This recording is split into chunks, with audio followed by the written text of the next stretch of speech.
Hello and welcome to Brax will let you know, one voice at a time. And today I have a very special guest. Care to introduce yourself? Hi, my name is Jabari. I'm an actor, photographer, and filmmaker. Beautiful, thank you.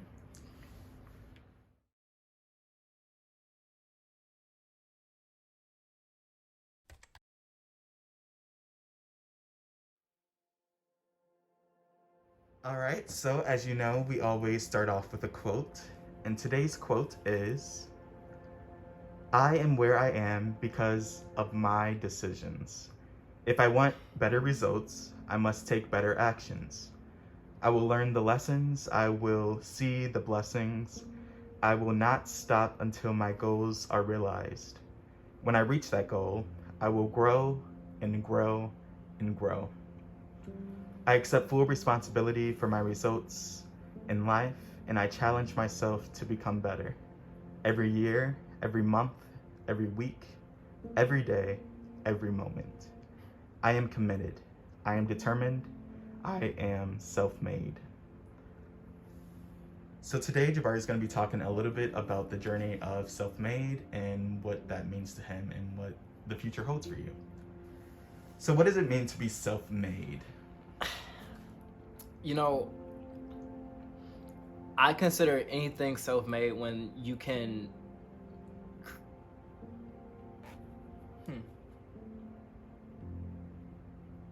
You begin to be self-made when you can really start to take power into your own hands, whatever that means, because I know a lot of times when we think self-made, we think about, the entrepreneur who has the startup company already. But, if you are working a 9 to 5, but at the same time teaching yourself a new craft that can become another income stream for you one day, that's also something that is considered self-made.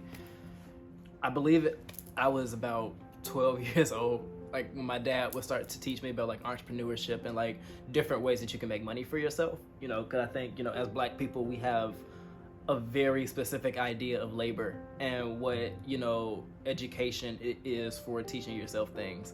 And I remember thinking that like I don't want to really run like some marketing business, or like I'm not into finance, so I'm thinking like, entrepreneurship isn't for me. But when I got to about like 16 or 17, I really understood that like being self-made really just means like, oh, I want to do this thing and I'm going to take the steps every day to make sure that I do it.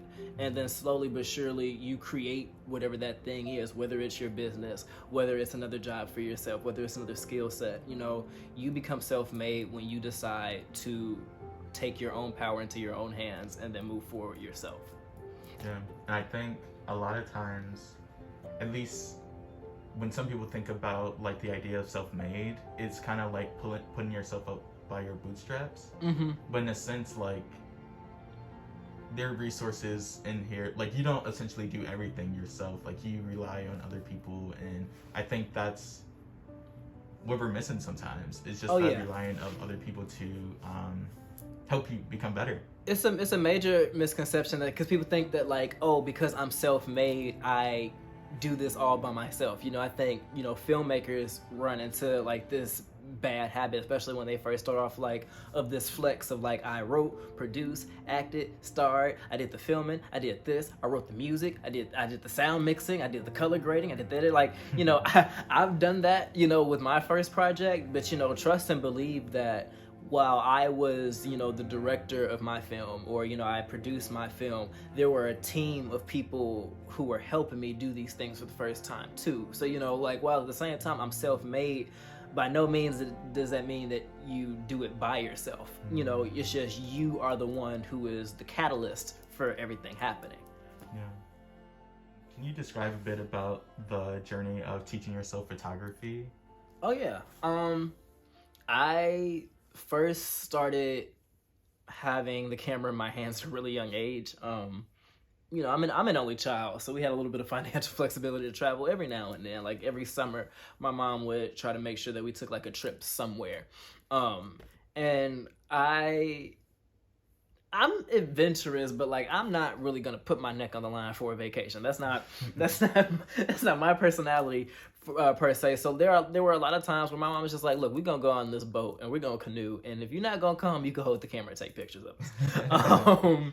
And slowly but surely, I think like over time, just because my mom was just, she always had a camera around her neck. She always wanted pictures of me. She always wanted to make sure that I had pictures of my childhood. I think just the idea of a camera, it wasn't something that intimidated me. Cameras are an intimidating piece of technology because they're like, functioning mirrors. Like, that scares people. But, I wasn't really scared of cameras growing up. So when I got to be about, 15, 16, I wanted to take a few photography classes here and there. And I didn't really take the classes too seriously. I didn't really get into it too much. But by the end of that school year, my junior year in high school, I did not really put my best foot forward in that class. And I wanted to just make better art. So I decided to slowly but surely go outside and take pictures of flowers. And then, I went out I went outside to walk in forest preserves, and then I would walk through Chicago and just take pictures of things that I would see in the city. And slowly but surely people would see my work on Instagram, and then people would be like, "Oh yeah, you take really good pictures. Could I pay you like $5 to like take pictures of me?" And then $5 photo shoots turned into $20 headshots, and then next thing I knew, I have a whole freelance business in which I network with multiple actors, models, and artists in Chicago. What have been some of like your favorite projects you've worked on thus far? Ooh. For photography? I mean, whichever like resonate for like videography or photography. Oh man, I have. It's time for me to really update my list, because I think as we enter 2020, 2021, I really started. I'm really starting to look at my catalog, and I'm really starting to notice my growth over the years, which is always exciting. And certain projects that used to be my favorite projects, I have now outgrown. Mm-hmm. So I don't know. I always like my very first photo shoot that I ever did. Was like this yoga photo shoot that I just took a few of my friends out, and we just took some pictures, and I submitted it into a student what was it called? Oh yeah. I sent it to AXO. Yes, that's what it was.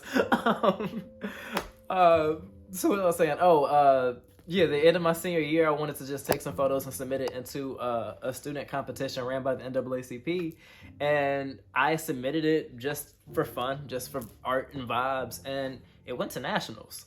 And it got second at nationals. And to this day, that's what jump started like the art making for me, because like that instant validation was something that I never received as an actor. I never was able to just go on stage and not only, get the roles, but I guess get awarded for my roles. It was new. And it is, the world of photography and the way you get told no is completely different in the way that you get told no as an actor. So I kind of liked that, and I kind of started building on it. So I know that always holds a special place in my heart, because that was my very first win as a photographer. There have been a couple of photo shoots that I've done at the top of the Sears Tower that I just think are magical, and I'm gonna go back up there soon, but every time I go up there, the art that I make up there is just astounding. And then I've done various shoots in high school that have kind of changed the way that I view my other art forms, theater and even filmmaking. I know I did a shoot called Ngazi, that was my first nude shoot, and that was really fun. I did my first ever long self-portrait shoot that was based on a Tinashe album just last year. That was a 4-month project. That was the longest I worked on just one project. And of course, I probably my soulmate at the moment right now would be the first film that I have made, Genesis 2020, which is a visual playlist. In which I made a playlist and just put a bunch of music videos and a narrative about the entire year that we experienced, that ranged from, me trying to be a college graduate, to experiencing a breakup, to entering my first ever pandemic, and to trying to figure out how to also be mentally healthy in a pandemic. I wanted to tell a story that kind of covered all of those levels of my life at that point, and it has by far been the most ambitious thing that I ever did. I woke up one day and decided that I just wanted to make it, and we did. And I don't think it, very much like my first photo shoot, my first film kind of just showed me that like the sky is endless. Like there is no ceiling for what I can build, and that's just, there's something really exciting and liberating is the word that I've been using. There's something really exciting and liberating about it. Yeah. I know for a fact that when Genesis came out, I felt a little bit of relief too, just because it was delayed so much. It was a project that we initially wanted to be released in August. It was supposed to be just a summer project about just the summer of 2020. And because of just learning how to do filmmaking for the first time, and having to add shoot dates and having to reschedule shoots, and because we were shooting in a pandemic, of course, there were safety protocols that had to be made. We actually had subbed out to cast members too. There was a lot of stuff that kind of went on in the creative process. And then when we finally get all the way to November, when it's ready to come out, I actually had a whole crisis in which I lost the entire film and half of the footage that went with it. So I had to kind of re-piece together the film in a way that wasn't how I initially wrote it. And it was just a lot. So when I released it, I was so relieved that it was just able to be received, that I don't think that I had a lot of gratitude that it was received, but I don't really think I had strong emotions on, when it came in, because it was just so, I was so happy that it was out. And then the last thing, I'll be honest, the how do I say this? 'Cause I don't want to make it sound like it's like bad, but I mean, if I'm gonna be honest, I'm using copyrighted art. I didn't ask Chloe and Halle, could I use Ungodly Hour? So I also do understand that while using copyrighted music, I have given up all my monetization rights. I don't want to make a single penny from it. But even though I still don't want to make a single penny from it, it could get removed any day. If the right person watches it and makes a phone call, decides that like, oh, this isn't content that we want for our content, it can always disappear.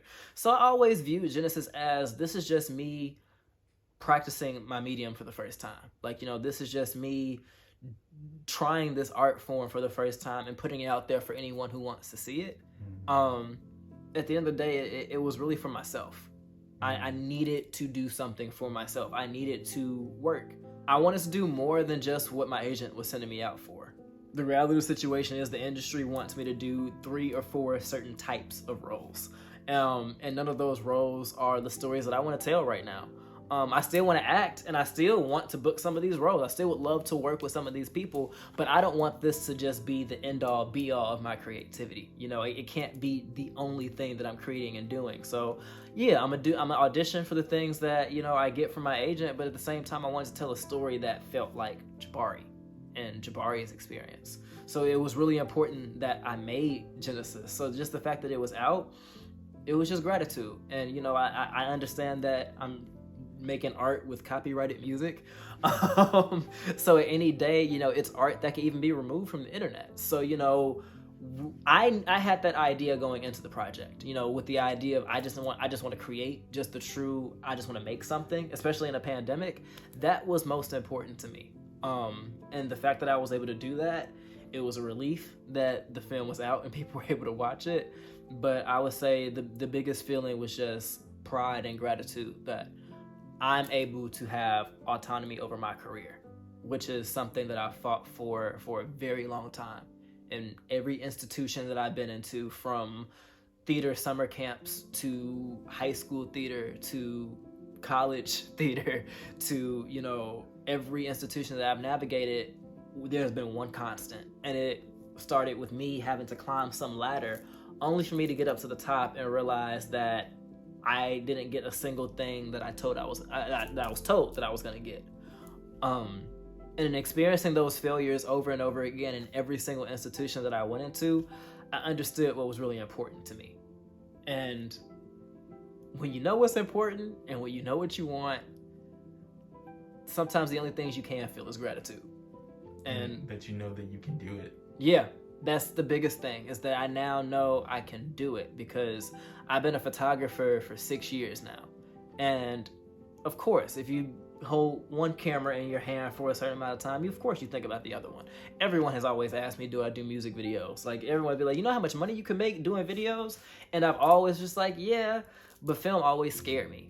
You know, I had did small film classes in high school, and I even tried to do small film projects myself on the side in college, but they were never the quality that I wanted.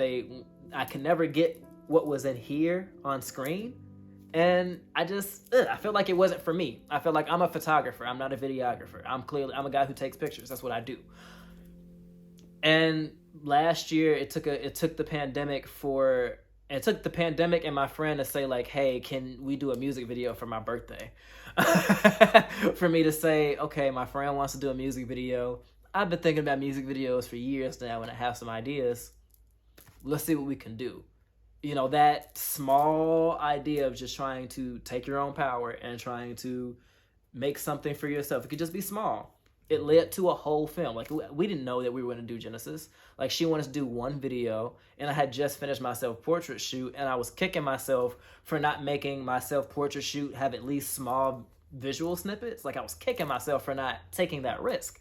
And I just viewed it as a second chance. Like, if she wants to do this music video thing, and I've been thinking about music videos, let's do it. Let's work together. And it led to a 90-minute project. I would have never thought that I was capable of that a year out of college. Never.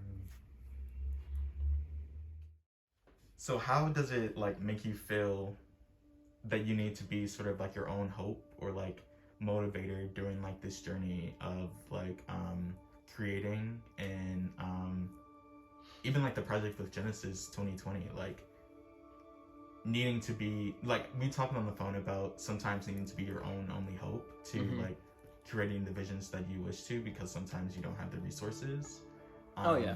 So how has that been for you? You know, in the last year or so, it's actually been a lot easier, just because I think I'm at a very strong point of acceptance about how a lot of these institutions work.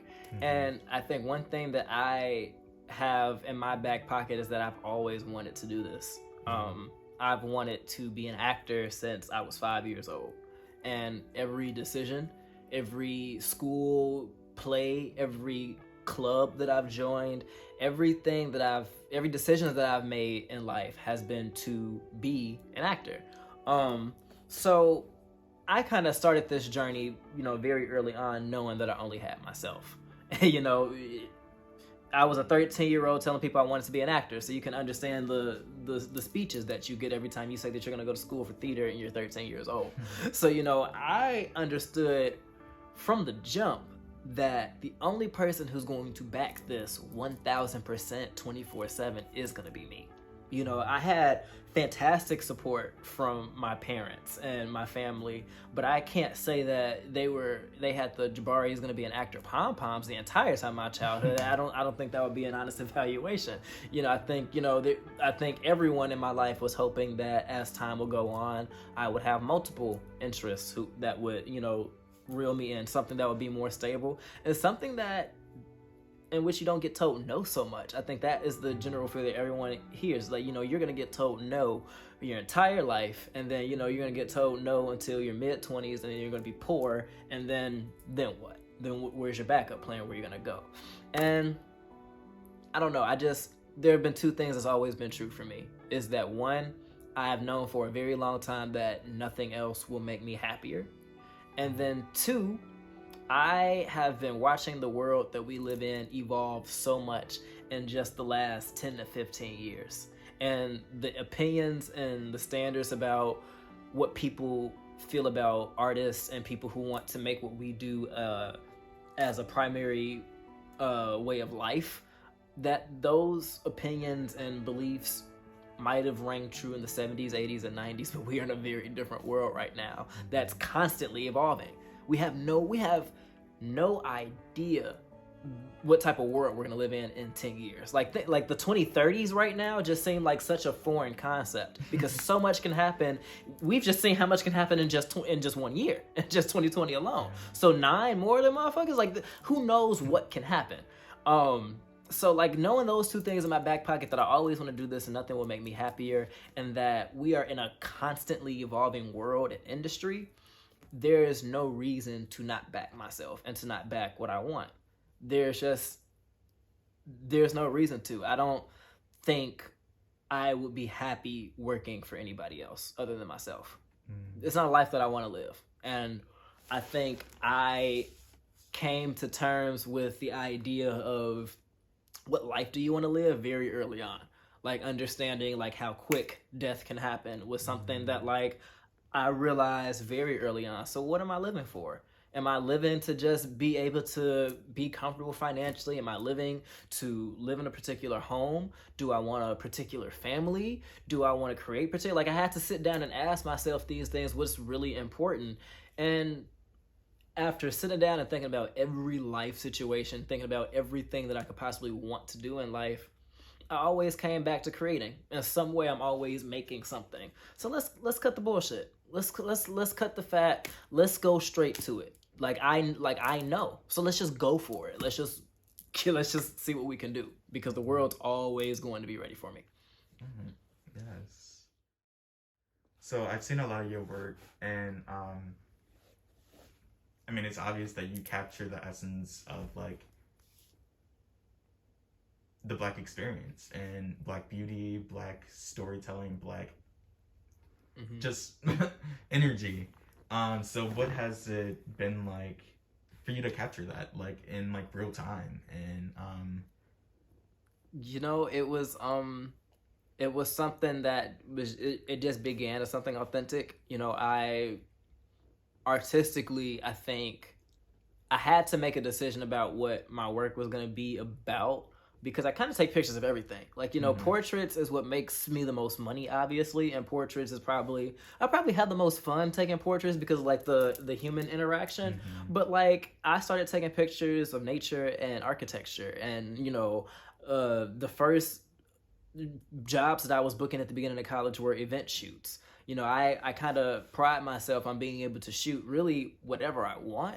So because I have such a wide catalog and I have such a wide array of things that I can and want to shoot, I kind of had to make one thing had to be consistent. Like what's the through line of everything that I shoot and everything that I do. And everything that you see and do, I'm committed to making sure that like you see it in the way that I see it in my brain and not just my eyes. So when it came to doing portraits, because I always had the mindset of, okay, how can I combine what I see and what I think into my pictures? You know, Black people, that's what I see. That's my life. That's my lived experience. And that's what I feel like I should be documenting. I want to dedicate my entire artistic career to telling the stories of either my lived experience or the untold voices of lived experiences around me. Those are the two things that I feel like are most important. So oftentimes when you make and center those things and you center those artistic objectives, the rest kind of becomes easy, and finding models and finding the ways to capture things like Black and brown bodies and, you know, highlighting the voices of the people who are misrepresented. Some of those things become really easy when you have a very clear goal. So I wouldn't even really say that there was something that I did. I just had a very clear objective. And I think that's in all art forms. It's like you have to have a clear objective, a clear artistic need, and a clear audience. And once you have those things, the art kind of makes itself if you decide to be honest. I think my question was more, I love the answer. Yeah. My question was more so, how does it feel to be able, like, obviously you've taught yourself like so much, and it's led you to this point right now.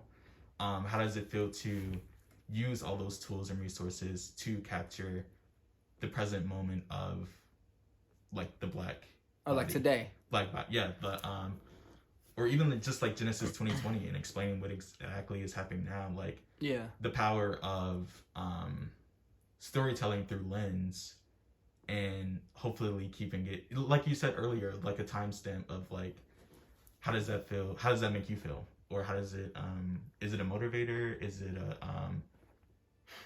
I just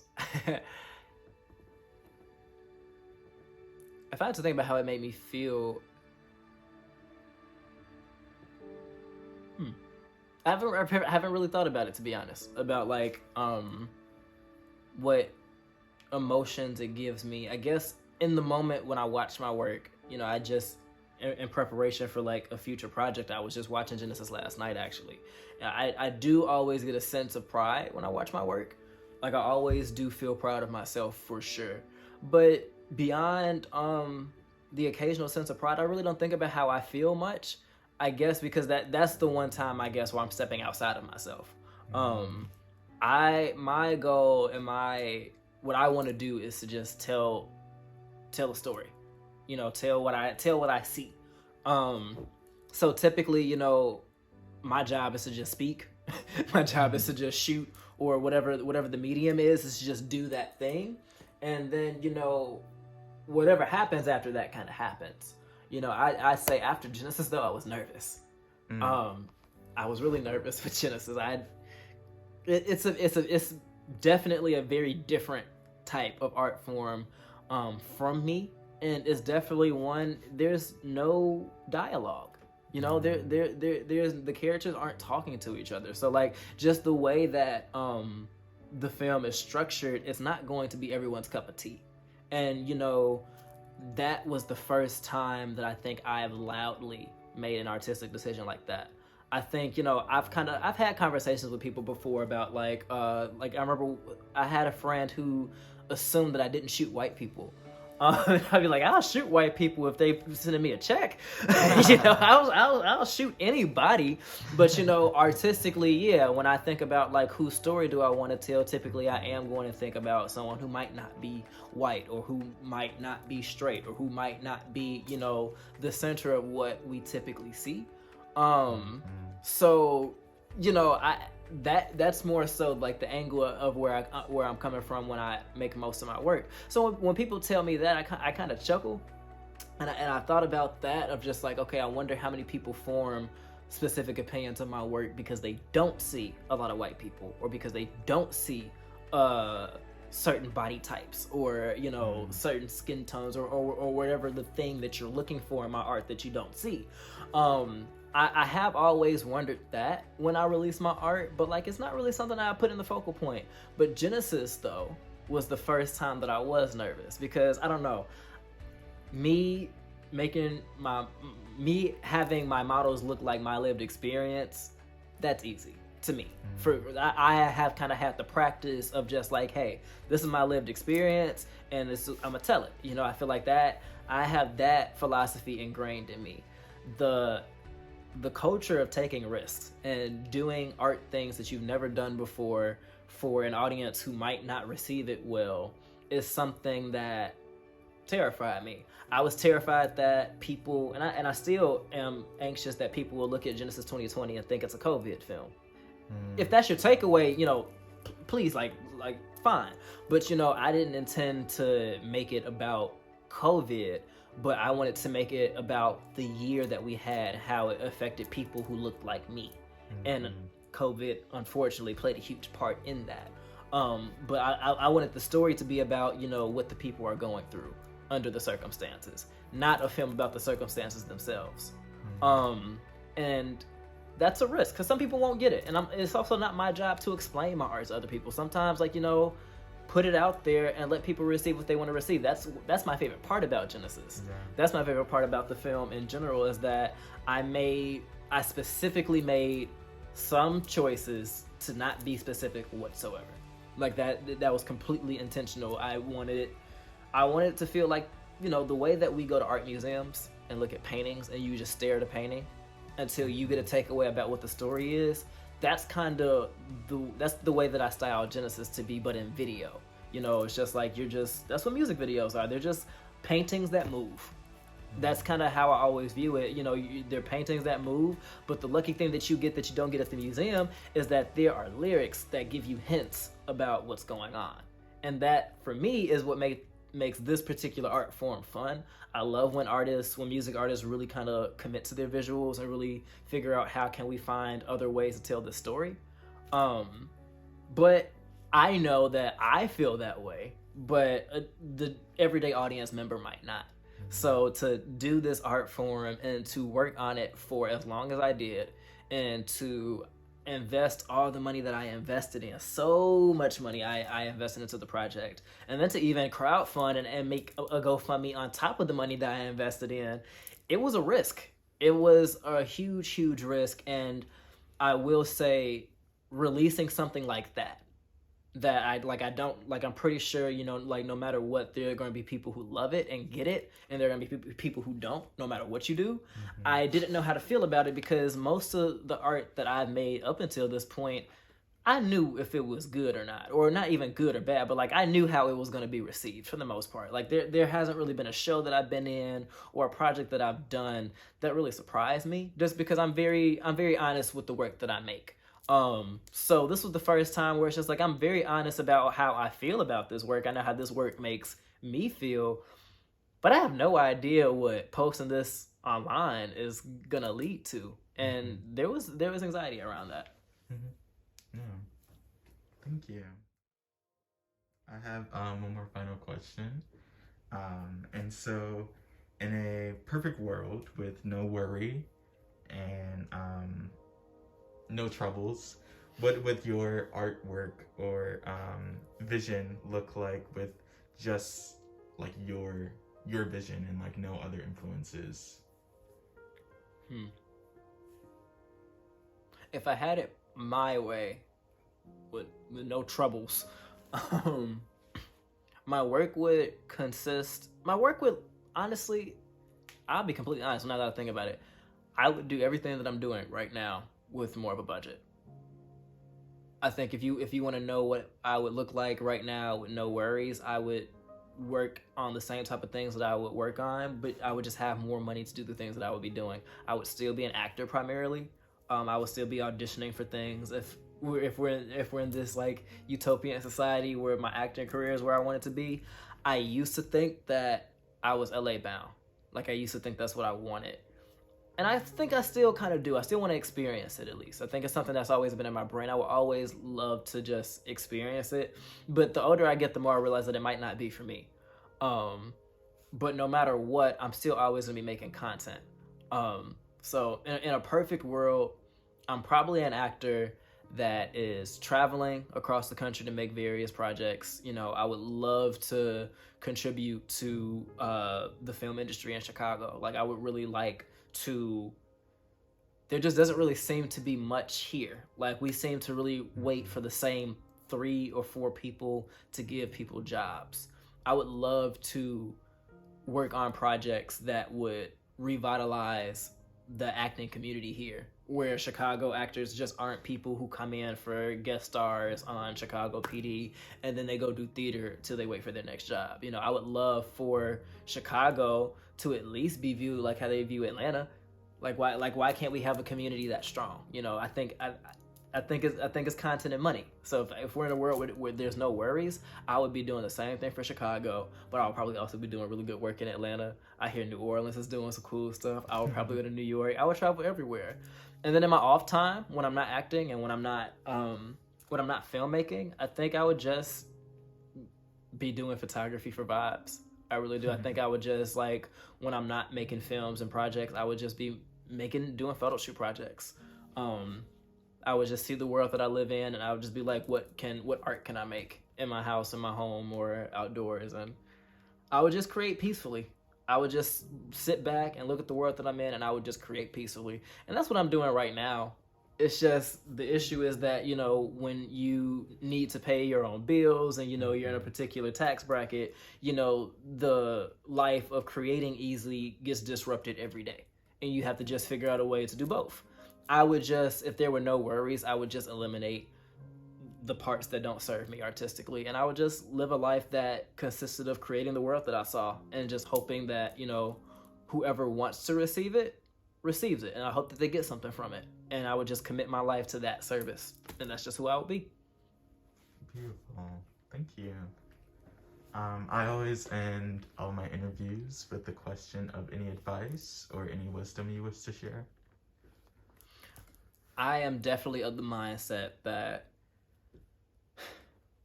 at the end of the day, when it's all said and done, we are on a floating rock paying bills. Like that is what we doing. Like we are just sitting here living, existing, but existing for who? Like that has been one of the biggest things that I've really been like tugging in my brain is like, who are we doing all of this for? Who are you doing this for? And the more I think about it, I'm just like, if I'm not spending every day at least fighting to break out the chain of doing bullshit for no one, I don't even want to be here. Like, period. If I'm going to decide to live, I want to live doing things that fulfill me. I don't want to dedicate a life fulfilling other people anymore. I just don't. I have done it enough, and I'm only 23 years old. I'm only 23 years old, and I'm tired. So I can't imagine how everyone else feels by the way that the whole world operates. So it's just, with that being said, if you can find a way to take your own power, and that means something different from everybody. I really hate the inspirational bullshit where people say follow your dreams, follow your heart, because not everybody can. But what everyone can do is figure out what power can I claim. And I'm trying to figure that out myself about like how much do I control, and I realize I control a lot. I control so much more than I think I do. Find what you can control and fight for that. And who knows where that can take you. For me, fighting for what I could control meant, I can control going outside and taking pictures of suburban forest preserves until I can get a train to go somewhere in Chicago. And, doing what I can led to a freelance business. And that freelance business is the only thing that's keeping me from working at Target right now. And I mean, not to say that if I'm working at Target, I can't be an actor, but it's just like it makes things harder. It makes things a lot harder. And I'm a person who wants to live for myself. So, who knows what step you can take. But if you don't make the decisions to start figuring out where you can claim your own power, we're just going to contribute to a system in which we're on a floating rock paying taxes. And that's not a life that I have any interest in contributing to anymore. I've contributed too much to it. So that will be my words of wisdom to everybody is let's all figure out how we can reclaim our own power. That means something different for every single body, but I think it's a step that we can all take. When I think about what does that mean to like take your own power, like you hear like the motivational speakers and stories that people just tell young artists just make stuff. Like I that was a top 10 moment of my sophomore year was when Issa Rae came to UIC and she spoke to UIC students in the university, not the theater, not the theater program, but the university.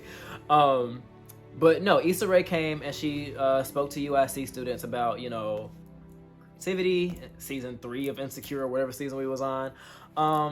And they opened it up. They opened it up for us to ask questions, and me and a couple of my friends, we stood up and we was just like, yo, we theater majors. We want to be like you one day. What we got to do?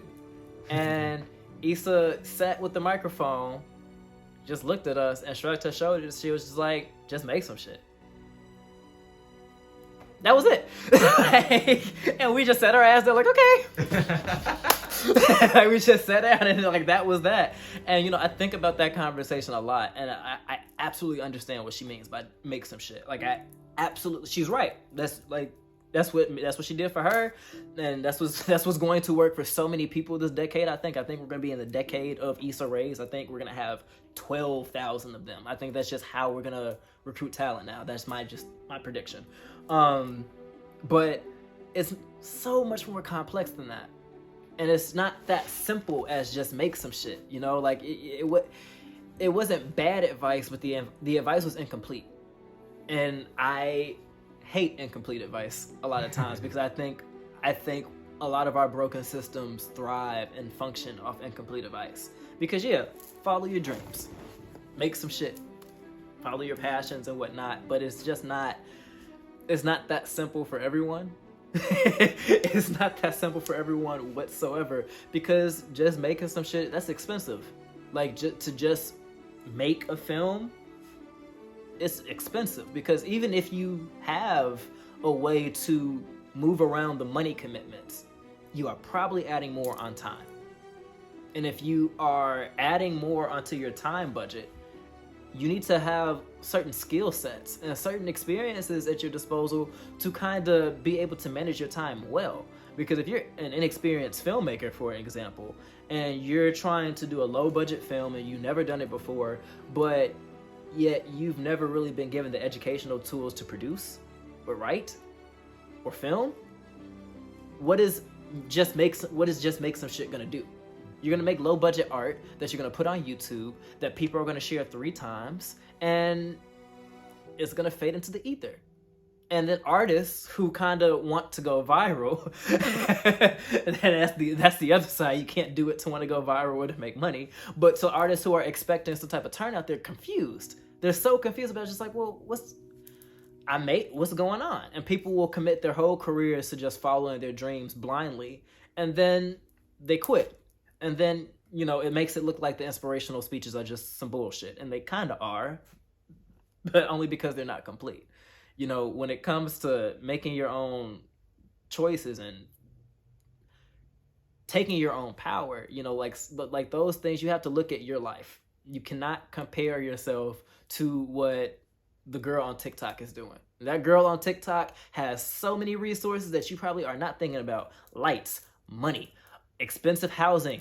There's so much that goes into the people that we compare ourselves to. You cannot take your own power by looking at someone else's. You have to look at what you have, look around you, and then build on that.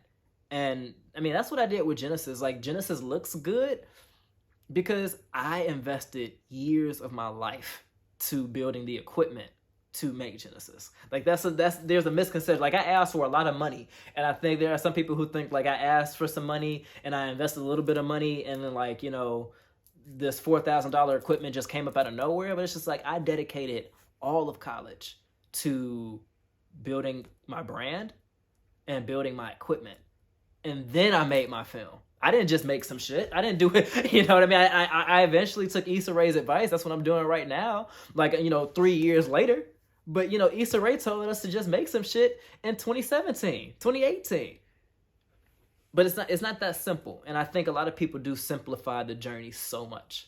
People simplify what being self-made is so much, because they just think you're just going to wake up, you're going to make an LLC, and you're just going to invest money, and you're going to have multiple income streams, and you're going to be Bill Gates. And it's not like that.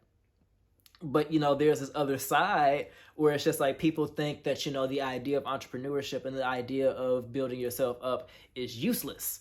And, it's a fool's errand, and it's a gray area. Like a lot of things in life, it's a gray area. You can't just make an LLC and just be like, I'm gonna just do it. But at the same time, you can't just sit here and wait for life to give you the opportunity either. There has to be some middle ground, and the way that you do that middle ground is you have to look at yourself, you have to look around you, and be like, what can I do with the tools that I have? One of my favorite quotes that one of my friends, family members told me is that they did the best they could with the tools that they had. And it just explain just the simplicity of just that quote. It means so much, because that's what it is. Unfortunately, some people were born ahead of you and the tools that they had were a lot better. So it looks a lot better. But to someone who might want to compare themselves to me and be like, okay, well, Jabari woke up one day in the pandemic and he just made a film. And it's just like, yeah, I kind of did, but there are 6 years of experience when it comes to photography and framing up here. There's 4 years and an acting degree behind storytelling up here as well. I didn't just wake up and do it. You have to, it all takes time. It takes time, effort, and it takes a lot of thinking and planning. And if you're willing to do it, I think you can have more flexibility and freedom in your life. And that's something that I strive for. And hopefully by the time I leave this earth, I can have full autonomy over everything that I do, creatively and also from a survival-based standpoint as well.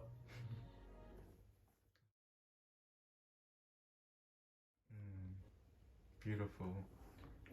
If anyone wanted to reach out or even see some of your work or donate or contribute or support any way, how can they reach you? I have a billion Instagrams, but to keep it simple, you can find me on Instagram at Jabari Khalik, jabari.khalik, and you can also find my photography at khalik.photography. If you want to see visuals from me, if you want to see Genesis 2020, you can stream that on Facebook from Khalik Visuals, or you can go to Khalik Visuals on YouTube, or I have now added Genesis 2020 to my website at khalikphotography.com. So you can go to one of those three things, khalikphotography.com or Khalik Visuals on YouTube or Facebook, and you can find the entire visual playlist. Music includes songs from Chloe and Halle's album, K Tronada's album, Division's recent album, and it's just loaded with videos and photos about the story that we told of the year that a lot of us lived. So you guys want to check that out, go ahead, it's up online, and I would really appreciate it being seen. Awesome. Thank you. Thank you.